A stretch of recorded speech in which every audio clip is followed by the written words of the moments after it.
यदि आपने अभी तक कोई भी आईडी इंस्टॉल नहीं की है तो आपसे यही अनुरोध रहेगा कि आप कोई आईडी इंस्टॉल भी मत कीजिएगा। देखिए, यदि आप पाईचार्म, वीएस कोड या अन्य प्रकार की कोई भी आईडी इंस्टॉल कर रहे हैं तो उसके कुछ ड्रॉबैक्स हैं। एक तो उसमें प्री बिल्ट लाइब्रेरीज नहीं आती। दूसरा, वो आईडी आपके कंप्यूटर की मेमोरी में रैम को कंज्यूम करेगा काफ़ी ज़्यादा। उससे आपके कंप्यूटर की जो प्रोसेसिंग होगी काफ़ी ज़्यादा स्लो हो जाएगी। और उसमें किसी भी तरीके का जनरेटिव एआई आप यूज़ नहीं कर सकते हैं।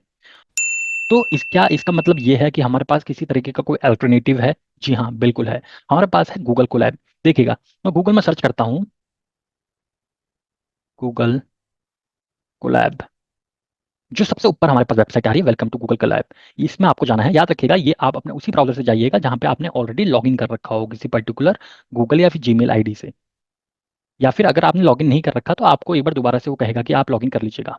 तो सबसे पहले देखिएगा, हमारे पास एक वेलकम टू कोलैबोरेटरी का आता है नोट। अब इसके अंदर ये हमें बता रहा है कि हमारे पास क्या क्या चीज़ें हम यहाँ पे कर सकते हैं। सबसे इंटरेस्टिंग बात, जैसे मैंने आपको बताया कि इस कोलैब नोटबुक के अंदर ये ब्राउजर बेस्ड आईडी है।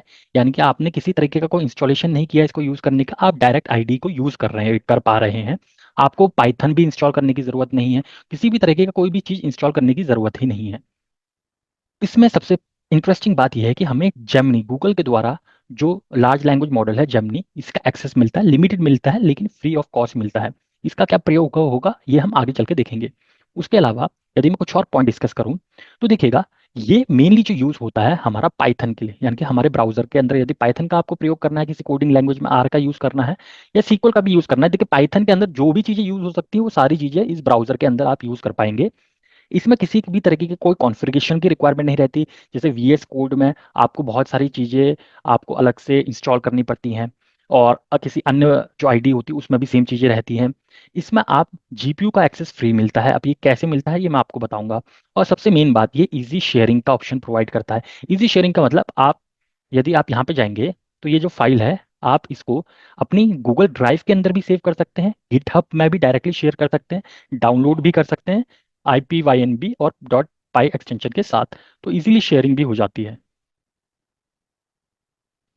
अब ये किन किन लोगों के लिए है देखिए, इस पर खुद कह रखा है। अगर आप कोई स्टूडेंट हैं, कोई सीखना चाह रहे हैं पाइथन, डेटा साइंस और एआई रिसर्चर, तो जो एआई वाली टीम है ना, जो भी एआई के डोमेन के अंदर लोग आते हैं, मोस्ट ऑफ द टाइम वो गूगल कोलैबोरेटरी का यूज कर रहे हैं। यदि वो एक इंडिविजुअल कंट्रीब्यूटर है, यदि वो किसी कंपनी के अंदर काम करते हैं तो इंटरप्राइज वर्जन यूज करते हैं। या तो गूगल कोलैब का इंटरप्राइज वर्जन यूज कर रहे होंगे या फिर वो AWS सेज मेकर का यूज कर रहे होंगे। तो आइए अब मैं इसके बारे में कुछ कुछ चीज़ें आपको बताता हूँ। मान लीजिएगा कि मुझे एक नई फाइल यहाँ पे बनानी है, ठीक है। तो मैं कह देता हूँ कि मुझे एक न्यू नोटबुक चाहिए, ठीक है। अब न्यू नोटबुक इन ड्राइव, ये क्या करेगा, ये मेरे ड्राइव के अंदर एक नया नोटबुक बना देगा किसी पर्टिकुलर नाम से, जो नाम मेनली रहता है अनटाइटल्ड। तो देखिए, अनटाइटल्ड 14 करके इसने नाम बना दिया है। तो मैं इसको चेंज कर सकता हूँ यहाँ से। मैं इसमें लिख सकता हूँ डेटा साइंस वाला अंडरस्कोर कोलैब और एंटर कर देता हूँ। तो अब इसका नाम चेंज हो गया, यहाँ पे आप देख पा रहे होंगे। हमें जो कोड लिखने के लिए हमें इस तरीके का इंटरफेस मिलता है। तो इस टेक्स्ट बॉक्स के अंदर हम कोड अपना लिख सकते हैं। ठीक, जैसे अगर मैं कहूँ कि 2+3, ठीक है। अब मेरे को इसको रन करना है। रन करने के लिए देखिए प्ले का बटन है, हम इसमें क्लिक करेंगे तो ये रन होने लग जाएगा। अभी ये देखना, इसने इंस्टेंटली हमें आंसर नहीं दिया क्योंकि ये यहाँ पे कनेक्ट हो रहा है। तो हमेशा याद रखिएगा, जब भी आप कोड लिखें उससे पहले इसको कनेक्ट जरूर कर लीजिएगा। अब कनेक्टिंग में भी, जैसे ही देखा आप ग्रीन आ रहा है तो कनेक्टिंग लिखा हुआ आ रहा है, अभी कनेक्टिंग हो रहा है, अभी कनेक्टेड हो रहा है। अब जैसे ही कनेक्टेड हो जाएगा उसके फ्यू सेकंड्स के अंदर ही आंसर दे देगा। ठीक है, यानी कि 0 सेकंड से भी कम का टाइम लिया, जो यहाँ पे इन्होंने दिखाया कि हमने 0 सेकंड से भी कम का टाइम लिया इसको करने में। तो यहाँ पे हमें यहाँ पे इसका आंसर मिल गया है। अब जैसे मैं आपको कनेक्ट कर रहा था, तो अभी हमें जो प्रोवाइड किया गया है, देखिए पाइथन 3, उन्होंने ऑलरेडी एक पाइथन 3 हमें दे दिया है, जो कि गूगल के कंप्यूट इंजन बैकएंड का है। ठीक है, ये हमारे लैपटॉप के अंदर इंस्टॉल नहीं है। ये हम गूगल की क्लाउड सर्विस का यूज करके ले रहे हैं। इसमें हमें रैम भी दे रखी है, 12 GB की रैम। मेरा जो पीसी है उसमें 6 GB ऑफ रैम है। और बट ये मेरे को फ्री में प्रोवाइड कर रहे हैं 12 GB तक की रैम। उसके अलावा ये हार्ड डिस्क भी प्रोवाइड कर रहे हैं, जहां हम अपने पूरा प्रोजेक्ट को सेव करेंगे, अपलोड करेंगे, ये सारी चीज़ें करेंगे। तो उसके लिए 107 GB ये हमें यूज़ करने के लिए दे रहे हैं। और यदि इसमें कुछ और हम ऑप्शन एक्सप्लोर करें तो यहाँ पे यदि मैं कहूँ चेंज रन टाइम टाइप, ठीक है, तो यहाँ पे हम देखे पाएंगे कि हमें पाइथन 3 का ऑप्शन मिल रहा है और आर का ऑप्शन मिल रहा है, यानी कि दो लैंग्वेजेस के ऊपर ये काम कर सकता है। उसके अलावा हम यहाँ पे अभी बाय डिफॉल्ट सीपीयू का इस्तेमाल कर रहे हैं केवल, लेकिन हम graphical processing unit T4 graphical processing unit का भी इस्तेमाल कर सकते हैं, और टीपीयू का भी हम इस्तेमाल कर सकते हैं। जैसे यदि मैं इसमें टीपीयू सिलेक्ट कर लूँ, तो ये कह रहा है कि चेंजिंग रन टाइम एट्रीब्यूट में टर्मिनेट कर, यानी कि ये जो सेशन चल रहा था ये बंद कर देगा और दोबारा से एक नया सेशन स्टार्ट कर लेगा। तो मुझे कोई दिक्कत नहीं है, मैं इसको सेव कर लेता हूँ। तो अब ये देखिए कनेक्टिंग आ रहा है, दोबारा से कनेक्टिंग हो रही है। इस समय ये कनेक्ट होगा जीपीयू से, ठीक है, जो कि और ज़्यादा, जो कि बहुत ज़्यादा फास्टर होता है हमारे सीपीयू से। तो अभी देखिए इसने T4 में हमें यहाँ पे दे दिया है कि T4 अब ये किससे कनेक्ट है, computer Google compute engine backend with GPU. ठीक है, T4 जीपीयू से कनेक्ट हो चुका है ये। तो जब भी हम मशीन लर्निंग के बड़े बड़े मॉडल्स को यूज़ करते हैं, जहां हमें हज़ारों इमेजेस प्रोसेस करनी होती है, तो उस समय हम जीपीयू या टीपीयू का इस्तेमाल करते हैं। तो दोनों फैसिलिटीज़ हमें यहाँ पे दे रखी है। तो ये तो हो गया हमारा कोड। अब देखिए कोड रन करने के दो तरीके हैं। देखिए यहाँ पे अगर यदि आपने डायरेक्ट प्ले बटन को दबा दिया तो एक तरीका ये रन करने का है, या फिर आप शिफ्ट और एंटर को एक साथ दबा दीजिएगा। तो इससे क्या होगा, कोड भी रन हो जाएगा और नया कोड के लिए एक नई लाइन भी यहाँ पे आ जाएगी। अब इसमें ऐसा नहीं कि आप सिंगल लाइन ऑफ कोड लिखें, आप मल्टीपल लाइन में भी लिख सकते हैं। जितना लंबा चाहे आप उतना लंबा लिख सकते हैं, और जो भी आउटपुट होगा वो यहाँ पे डिस्प्ले होगा। अब मान लीजिएगा ये तो हो गया कोडिंग का, आपको यहाँ पे कुछ इसको टाइटल देना है। तो टाइटल यानी कि एक टेक्स्ट देना है जिसको एज अ कोड ना ले मशीन। तो उसके लिए यहाँ पे आप जाइएगा, यहाँ पे अगर आप मिडल में आप ये कर्सर ले आएंगे तो आपको टेक्स्ट का भी ऑप्शन आएगा कि ये कह रहा है कि एक और कोड का सेल में ऐड कर दूं, तो यहाँ से कोड का सेल ऐड कर सकते हैं। ठीक है, यदि आप यहाँ से नहीं करना चाह रहे तो यहाँ से भी डायरेक्ट कर सकते हैं कोड का सेल ऐड। ठीक है, यदि यहाँ से नहीं करना चाह रहे तो यहाँ से भी कर सकते हैं, या फिर शॉर्टकट की के थ्रू भी कर सकते हैं। तो बहुत तरीके से ऐड हो सकता है। वैसे ही जो टेक्स्ट वाला सेल होता है कहीं से भी ऐड हो सकता है। तो मैं यहाँ से टेक्स्ट वाला सेल ऐड कर देता हूँ। डबल क्लिक कर लेते हैं यहाँ पे। ठीक है, डबल क्लिक के लिए बाद में कुछ लिख देता हूँ, जैसे मैं कह देता हूँ गूगल कोलैब। ठीक, तो ये इस तरह से लिखा हुआ आएगा। ये मेरे को दिखा रहा है कि जो आपने लिखा है वो आखिर में ऐसे करके डिस्प्ले होगा। अब मैं ये चाह रहा हूँ यार मैं ना इसको बोल्ड कर दूँ। ठीक, तो अब ये इस तरीके से लिखा देगा। बोल्ड में कैसे लिखा आएगा, ऐसे करके लिखा हुआ आ रहा है। अब मैं ये चाह रहा हूँ कि गूगल कोलैब को मैं एज अ टाइटल मान के चलूँ। ठीक, तो अब देखिएगा इसका जो फॉन्ट साइज होगा वो इंक्रीज हो जाएगा। ठीक, तो ये यहाँ से हम ये सारी चीज़ें कर सकते हैं टेक्स्ट के अंदर। टेक्स्ट के अंदर यदि हमको इमेजेस ऐड करनी है तो मैं इमेजेस भी ऐड कर सकता हूँ। अगर कोई लिंक ऐड करना है तो यहाँ पे मैं लिंक दे दूंगा, वो भी ऐड हो जाएगी। तो हमें कुछ भी, जैसे हमको लिंक ऐड करना है यहाँ पे, ठीक, तो मैं यहाँ पे लिख देता हूँ क्लिक हियर। ठीक, अब मैं कुछ भी एक रैंडमली एक लिंक खोल लेता हूँ।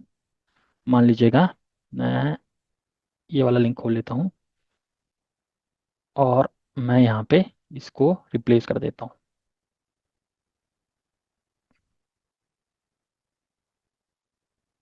ठीक, तो अब मैं जैसे क्लिक हियर करूंगा वो डायरेक्ट उस लिंक में जाएगा। ठीक है, do you want to, yes I want to. तो ये यहाँ दोबारा से इसी सेम लिंक में पहुंच गया। और इसके अलावा हम टेक्स्ट के अंदर और क्या क्या चीज़ें ऐड कर सकते हैं। मान लीजिएगा मुझे कोई इमेज चाहिए यहाँ से ना, कि मेरी कोई इमेज इसके बाद आ जाए। तो मैं इसके अंदर डबल क्लिक करूंगा, यहाँ पे इमेज का आइकन है, यहाँ से जाऊंगा, कोई भी एक रेंडमली इमेज सिलेक्ट कर लेता हूँ, और ये मैं यहाँ पे सेव कर लेता हूँ। तो देखिएगा यहाँ पे इमेज आ गई है। तो हम काफ़ी सारी चीज़ें इसमें कर सकते हैं। अब हो सकता है कि यार आप क्योंकि सीख रहे हो तो मैं चाहूंगा कि आप इसका ज़्यादा प्रयोग ना करें। लेकिन कभी आप चीज़ों को लेके फंस गए, मान लीजिएगा मैंने आपसे कहा कि मैं आपसे कहता हूँ find highest number in a list Python. ठीक है, अब मैंने आपसे ये क्वेश्चन पूछा तो आपको नहीं आता। तो आपको नहीं आता तो आप क्या करेंगे, आप पहले जाएंगे, आप गीक्स ऑफ गीक्स खोलेंगे। आप मान लीजिएगा गीक्स ऑफ गीक्स खोल रहे हैं, स्टैक ओवरफ्लो या कोई भी रिकमेंडेड वेबसाइट, फिर आप यहाँ से चीज़ें पढ़ रहे हैं, ये कर रहे हैं, फिर लास्ट में आपको कोड मिलेगा। फिर वो कोड कॉपी करेंगे और यहाँ पेस्ट करेंगे। तो यहाँ पे इसकी जरूरत नहीं है। ठीक है, यहाँ पे आपको देखिएगा आपको कह रहे हैं स्टार्ट कोडिंग, या तो आप सीधा आप कोडिंग करें, या फिर आप चाहते हैं कि आपकी तरफ से कोड एआई लिख दे, तो वो भी पॉसिबल है। तो यहाँ पे आपको जनरेट के ऊपर क्लिक करना है केवल। यहाँ से वो आपसे कह रहा है कि कुछ चीज़ें जो लिखना चाह रहे, जनरेट करवाना चाह रहे हो वो जनरेट करो। तो मैं यहाँ से जनरेट करवा देता हूँ इससे। तो देखिए विथ इन अ सेकंड इसने मेरे को पूरा का पूरा एक फंक्शन बना के दे दिया, पूरी एक्सप्लेनेशन के साथ और एग्जाम्पल के साथ भी। अगर मैं इस एग्जाम्पल को रन करूं तो मेरे को प्रॉपर सोल्यूशन मिल जाएगा। ठीक है, highest number in the list is 8। ठीक है, तो ये बहुत ईजी हो जाता है।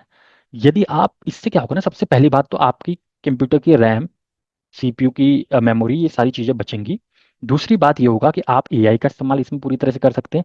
तीसरी चीज़ मैं यहाँ से दिखाना चाहूँगा कि अब आपने जैसे ये फाइल बना ली, तो डायरेक्टली आप इस फाइल को आप सेव कर सकते हैं अपने ड्राइव में, गिट में आप इसको पुश कर सकते हैं, या फिर डाउनलोड भी कर सकते हैं। तो शेयरिंग भी बहुत ज़्यादा ईजी हो जाती है हमारे गूगल कोलैब के साथ। इसमें कुछ और फंक्शनलिटी आपको बता देता हूँ। जैसे यहाँ पे ये थ्री डॉट्स हैं, तो यहाँ टेबल ऑफ कंटेंट है। ठीक।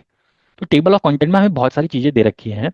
सबसे पहले गूगल कोलैब, तो ये किस सेक्शन के अंदर सर्च करना चाह रहा है, तो वो बता रहा है कि अगर आपको कोई नया सेक्शन क्रिएट करना है। ठीक, जैसे मैंने यहाँ कोई सेक्शन क्रिएट नहीं कर रखा, तो नया सेक्शन देखिए, न्यू सेक्शन आ गया। अब मैं इसको नाम चेंज करके यहाँ पे दे सकता हूँ कि या इसका अगर कोई नाम मुझे चेंज करना है तो मैं इसको दे देता हूँ। मैं इसको दे देता हूँ कोलैब 2। ठीक। तो ये देखिए यहाँ कोलैब 2 आ गया। तो ऐसे करके आप सेक्शन वाइज कर सकते हैं। यदि हो सकता है कि आपको किसी पर्टिकुलर वर्ड को आपको यहाँ सर्च करना है। मान लीजिएगा अगर मैं कहूँ कि मेरे पास जितने भी मेरे पूरे टेबल के अंदर है ना, मैंने कुछ गलती कर दी है पूरे कोड में। ठीक है, मान लीजिएगा मैंने कोड में 1 को रिप्लेस करना है मेरे को 100 से। तो ये देखेगा कि पूरे पेज में 1 कहाँ है और 100 कहाँ है, और वो कह देगा रिप्लेस ऑल। फिर ये हमें वार्निंग देगा। मैं कह रहा हूँ कोई बात नहीं, रिप्लेस कर दीजिए, सबको रिप्लेस कर दीजिए। तो इसने जितनी भी जगह इसको मिला, ठीक है, वैसे तो इसका कोई मतलब नहीं था, क्योंकि यहाँ से हमें रिप्लेस कराने की जरूरत नहीं थी, लेकिन उसने 1 को 100 से रिप्लेस कर दिया है। ठीक।